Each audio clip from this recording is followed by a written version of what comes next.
Welcome students. Today we are moving to our next section in plant kingdom, that is pteridophytes. Pteridophytes also known as vascular cryptogams. Vascular cryptogams. Okay. So it includes horsetails as well as ferns. Okay, horsetail, other word for horsetail is fern alleles. So we can say pteridophytes include ferns as well as ferns alleles. Okay, ferns means it has a true leaf. Fern allele means it don't have a true leaf. Then these pteridophytes are found in cool, damp, shady places and it flourish well in the sandy soil condition also. So the habitat is cool, damp, shady place. Also it is flourished in the sandy soil conditions. Then evolutionarily there is a drastic change which happened in pteridophytes, that if we look algae and bryophyte, there is no well developed vascular system, but in case of pteridophyte there is a well developed vascular system by the formation of vascular tissues like xylem and phloem. So we can say pteridophyte is the first terrestrial plant which possesses vascular tissues like xylem and phloem. Then comparatively, if we compare with bryophytes, in bryophytes the dominant phase is gametophyte. Okay, the dominant phase is gametophyte, that is the plant body is gametophyte, whereas in pteridophytes the dominant phase, that is the plant body is sporophytic. So bryophyte, the life cycle, the dominant phase of the life cycle is gametophyte, whereas in pteridophytes the dominant phase of life cycle is sporophyte. Then the sporophyte is differentiated into true root, stem and leaf. If you look bryophyte, there is no true roots, stem and leaf. There is root like structure called rhizoids, stem like structure called setae and leaf like structure called scale leaves. But in case of pteridophytes, there is a true root, stem and leaves. And also some organs having well differentiated vascular tissue, that is the presence of xylem and phloem in the pteridophytes. Then come to the leaf part. Some pteridophyte have smaller leaf, some pteridophyte have large leaf. Okay, smaller leaf are called microphylla, whereas large leaf pteridophytes are called macrophylla.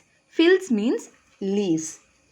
So the leaves of the pteridophyte may be small or large.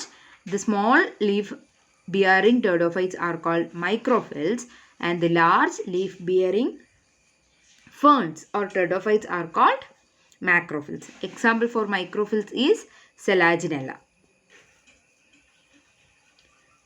Then come to the economic importance. So what are the habitat? Pteridophytes, also known as vascular cryptogams, we can divide the pteridophyte into two groups, that is ferns and horsetail. Horsetail also known as fern alleles. Based on the leaf type, we differentiate the pteridophytes into ferns and fern alleles. In fern alleles there is no true leaf, but in ferns there may be true leaves. Then the habitat is, it is found in the cool, damp, shady places and also it can be well flourished in the sandy soil condition. Then if we look the evolutionary change, we can say that there is a drastic change in the vascular system due to the presence of xylem and phloem in the pteridophytes. So we can say pteridophytes are the first terrestrial plant which possess xylem and phloem. Then come to the comparison of the plant body between bryophytes and pteridophytes. In bryophytes the dominant phase is gametophyte, whereas in pteridophytes the dominant phase is sporophyte. And the sporophyte is differentiated into true root, stem and leaf. Then these organs also contain well differentiated vascular tissues. Pteridophytes which possess leaf, it can be smaller leaf or it can be large leaf. If the ferns, it has smaller leaf, then we call them as fern alleles, and those type of leaves are called microphylla. Example, Selaginella. And the pteridophyte which possesses large leaf, it is called as macrophylla, and which is usually found in the ferns. So microphylla and macrophylla. Micro means small, phylls means leaf. Macro means large, phylls means leaf. So microphylla and macrophylla. Then come to the economic importance. Pteridophytes can be used as a medicinal value plant. Okay, some pteridophytes are used for medicinal purpose. Some examples are rattlesnake fern, ostrich fern, bracken fern.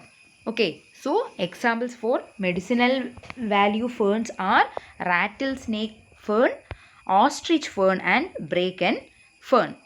Then some can be used as ornamentals.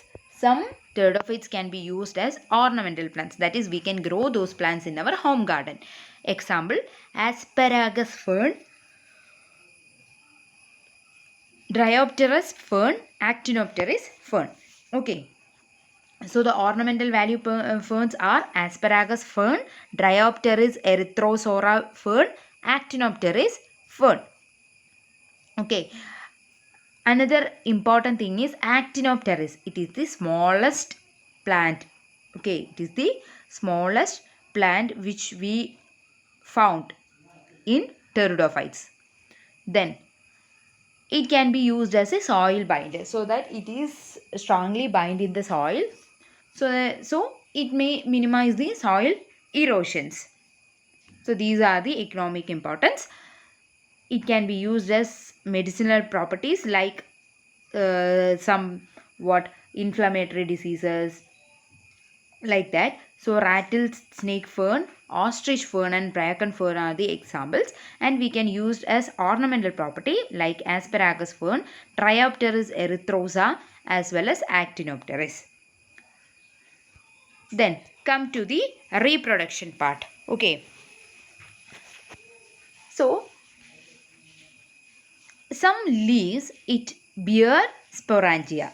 Okay, sporophyte. Sporophyte means this is the sporophyte. Sporophyte containing leaves.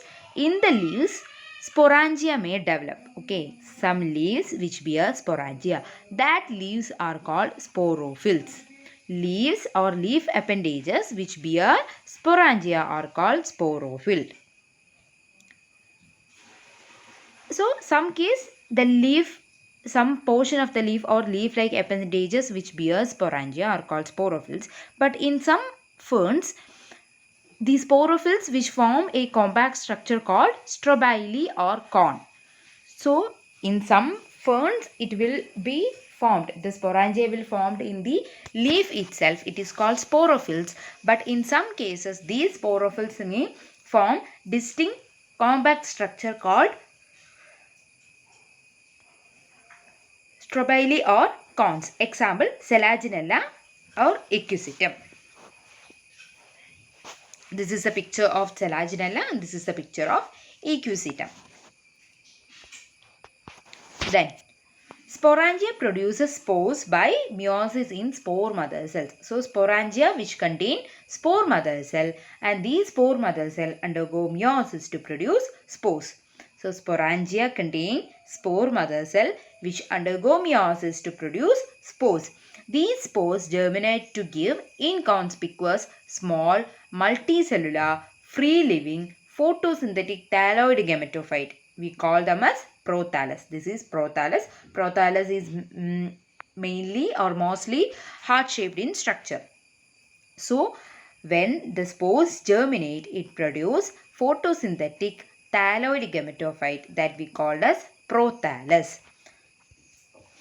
And these prothallus, it will germinate and it will grow in the area which require cool, damp, shady places, and it need water for the fertilization. So for both bryophyte as well as pteridophyte, water is required for the fertilization. Then the gametophyte, also called as prothallus, it bear both male and female sex organs. Male sex organs are called antheridia, female sex organs are called archegonia. So the heart-shaped prothallus, also called as female, also called as gametophyte, and these gametophyte which bears both the sex organs, male as well as female. The male sex organs are called antheridia and the female sex organs are called archegonia. So this is the structure of a prothallus, and these prothallus may contain rhizoids. So these rhizoids may attach the prothallus in the substratum. And here we can see the archegonia, that is the female sex organs. In the lower part we can see the antheridium, that is the male sex organs. So both the male as well as female sex organs are found in the same prothallus. Then water is needed for the transfer of anthrozoids. We know what are anthrozoids. Anthrozoids are male sperms which is produced in the antheridium. Okay, so these anthrozoids require water for their movement and it reaches the mouth of the archegonium. And these anthrozoids may fuse with the egg which is present in the archegonium to form zygote. So the anthrozoids which fuse with the egg which is present in the archegonium to form zygote, and these zygote may develop to produce a well differentiated sporophyte. Look the cycle. This is the plant body called sporophyte. So some of the leaves which bear sporangia, that leaves are called sporophytes. The sporangia contains spore mother cell. These spore mother cells may undergo meiosis to produce spores. When the spores are mature, the sporangia burst and the spores come out of the sporangia, and which will come to the suitable substratum and started germinating. And these spores germinate to produce a small free living photosynthetic thallus, multicellular thallus called gametophyte or prothallus. These prothallus contain rhizoids and which helps to attach to the substratum, and it contains male sex organs called antheridia and female sex organs are called archegonia. And the male sex organ, that is antheridium, produces flagellated anthrozoids. These flagellated anthrozoids move through the water and reaches the mouth of the archegonium, and the archegonium is a flask shaped structure, and through the flask shaped structure these anthrozoids get into the archegonium, and when these anthrozoids may get into the archegonium, it will fuse with the egg to form zygote. After this division, the zygote develop to a multicellular, well-developed sporophyte, and the sporophyte grows and come to maturity. Again, it produces spores. This is the life cycle. Understand? Okay. Mostly, pteridophytes produce similar kind of spore. Mostly, the pteridophytes produce similar kind of spore. So, same kind of spores are called homosporous plants. The pteridophytic plants which produce similar kind of spores, such plants are called homosporous plants, and such type of spores are called homospores. But some other pteridophytes may produce two kind of spores, macrospore, microspore. Macrospore also called as megaspore or microspore. So some type of pteridophytes may produce two different kinds of spore, that is megaspore and microspore. Such type of plants are called heterosporous plant. Such type of spores are called heterospores. Example, Selaginella salvinia.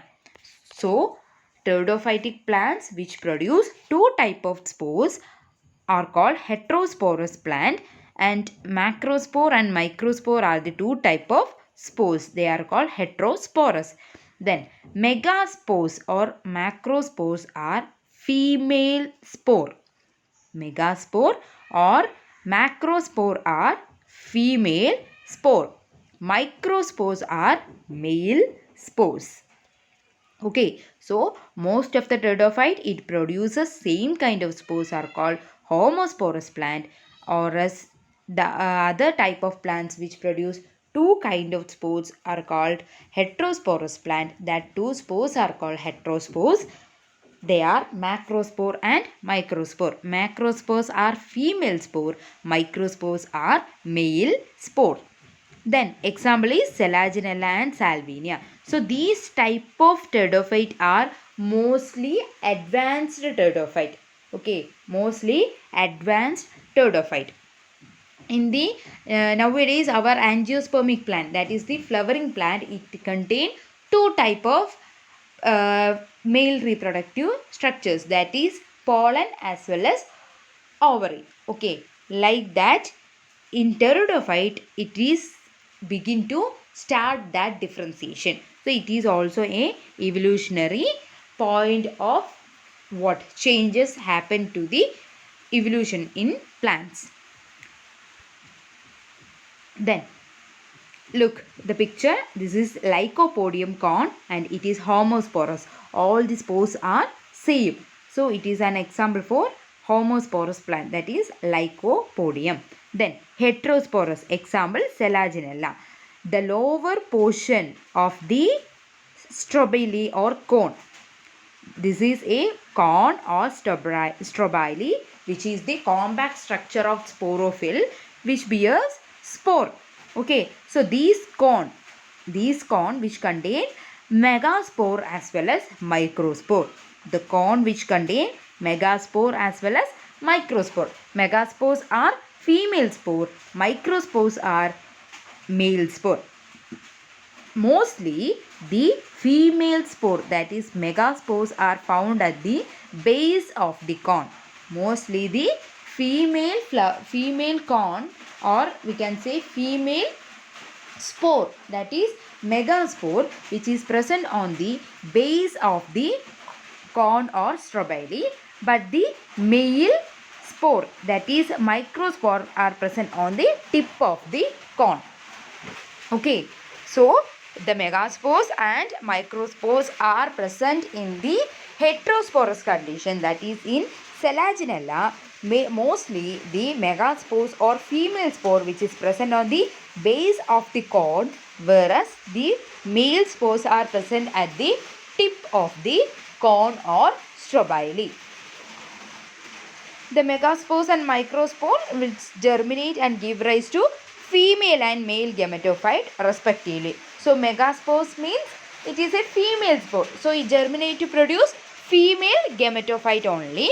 In case of microspore, they are male spore and it give rise to male gametophyte. Then the female gametophyte are retained on the parent sporophyte for variable periods. Okay, so the female gametophyte will be stay in the parent body for a long period of time. Then when from the male gametophyte, the androzoids will come and fuse with the archegonium which is present in the female gametophyte. So fertilization may take place. As a result, zygote produce, and these zygote will develop into young embryos. So this is the event which is a precursor of seed habit. Okay, seed habit. Normally how seed habit may takes place? Normally how it takes place? The pollen grains which come into contact with the stigma of the female flower, and the stigma which bears the ovary. So the inside the ovary, it may causes the fertilization. As a result of fertilization, embryo may develop and this will form fruit. This will form fruit, and inside the fruit seeds are developed. So the seed develop with the female structure. The seed forms within the female structure or female flower. That is the seed habit. Okay, so such seed habit is started or begin here. Look, normally a gametophyte which contain both male sex organs, that is antheridium, or female sex organs. This is the normal prothallus which bear male sex organs and female sex organs on the same gametophyte. But comes to the heterosporous condition, the male gametophyte or male microspores, male gametophyte or the male sex organs are produced in one gametophyte and the female sex organs are produced in another gametophyte. The male sex organs producing gametophyte are male gametophyte and the female sex organs producing gametophyte are female gametophyte. So the anthrozoids which is produced inside the antheridium of the male gametophyte come into contact with the archegonium which is produced in the female gametophyte. As a result of fertilization, zygote produced. These zygote which develops into form new embryo. From that new embryo, new sporophyte may produce. So this is a beginning, or we can say it is the precursor of a seed habit. Okay, precursor means starting of a character, that is seed habit.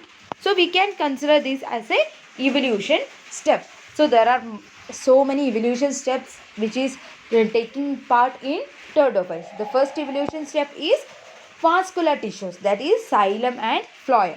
Then second evolutionary part is two type of spore, megaspore, microspore, that is heterosporous condition. Then third evolutionary step is precursor to seed habitat. Okay, so mostly pteridophytes may contain same type of spore that are called homosporous. So that same type spore may develop to produce a prothallus. So in that prothallus, the male and female sex organs are present in the same prothallus. The male sex organs are called antheridium which produce anthrozoids, and these anthrozoids come into contact with the archegonium and which have egg, and these anthrozoids fuse with the egg to form zygote, and these zygote may develop to form a multicellular well developed sporophyte. This is normally happen in a homosporous pteridophytic plants.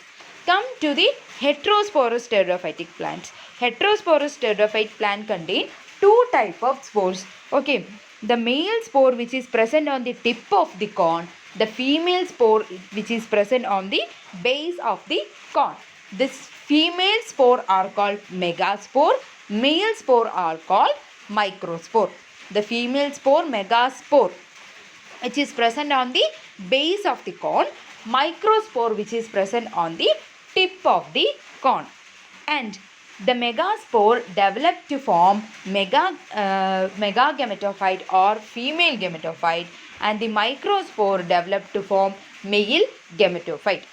In female gametophyte, the female sex organs are produced. Female sex organs are called archegonium, and in male gametophyte, the male sex organs are produced are called antheridium.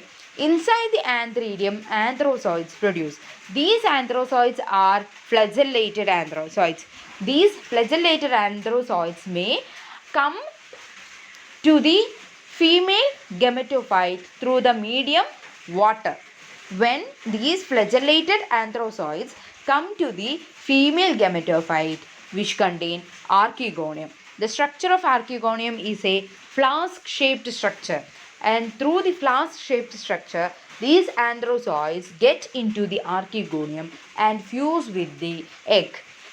As a result of this fusion, zygote is produced, and these zygote may develops into an young embryo. From that embryo, new sporophyte are produced. This is the life cycle of a heterosporous pteridophytes.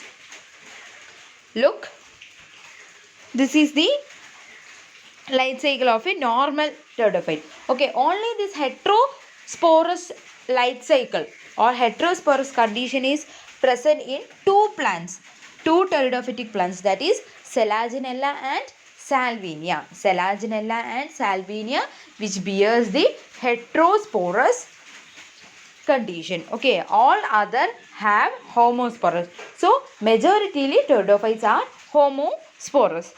This is the plant body called sporophyte. Some of the leaves which bear sporangia. These sporangia may contain spore mother cell. Okay, spore mother cell. And these spore mother cell may undergo meiosis to form spore. Okay, when the spore mature, these sporangia may burst to release spore. These spore may come into contact with some substratum to produce new photosynthetic small multicellular thallus-like structure called prothallus or gametophyte. It contains rhizoids which helps for the attachment to the substratum. It be a male reproductive organ as well as female reproductive organ. Male reproductive organ are called antheridium, which produces flagellated sperms or anthrozoids. Then the female sex organs are called archegonium, which is flask-shaped structure. It bears an egg. The biflagellated or flagellated anthrozoids may come into contact with the egg to form a zygote. These zygote develop to form young embryo. From that young embryo, new sporophytic plant body may develop. So this is the ultimate life cycle of pteridophyte. Okay, simple, is it? Then we can classify pteridophytes. The classification of pteridophyte. Pteridophytes can be classified, majority we can classify it into 4 groups. First one is Psilopsida, second one Lycopsida, third one Spinopsida, and fourth one Pteropsida. Okay, first one Psilopsida, then second one Lycopsida, third one Spinopsida, and fourth one Pteropsida. So example for Psychopsida is Xylotum. You will study the general features and the reproduction and everything of these different classes in your higher section. So you just want to study the example for each classes. So example for Psilopsida is Xylotum. Example for Lycopsida is Selaginella lycopodium. Then example for Spinopsida is Equisetum. Example for Pteropsida is Dryopteris, Adiantum teres. So these are the 4 different classes: Psilopsida, Lycopsida, Spinopsida, and Pteropsida, and the examples for pteridophytes. So these are about pteridophytes, which we see about the major things and the some evolutionary changes happening in the plant kingdom. Okay, so these are important. You want to prepare notes.